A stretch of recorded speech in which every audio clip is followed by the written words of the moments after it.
کہو کہ اگر تم جانتے ہو تو بتاؤ کہ زمین اور جو کچھ زمین میں ہے سب کس کا مال ہے؟ جھٹ بول اٹھیں گے کہ اللہ کا۔ کہو کہ پھر تم سوچتے کیوں نہیں؟ ان سے پوچھو کہ 7 آسمانوں کا کون مالک ہے اور عرش عظیم کا کون مالک ہے؟ بے ساختہ کہہ دیں گے کہ یہ چیزیں اللہ ہی کی ہیں۔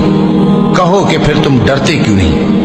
کہو کہ اگر تم جانتے ہو تو بتاؤ کہ وہ کون ہے جس کے ہاتھ میں ہر چیز کی بادشاہی ہے اور وہ پناہ دیتا ہے اور اس کے مقابل کوئی کسی کو پناہ نہیں دے سکتا؟ فوراً کہہ دیں گے کہ ایسی بادشاہی تو اللہ ہی کی ہے۔ کہو کہ پھر تم پر جادو کہاں سے پڑ جاتا ہے؟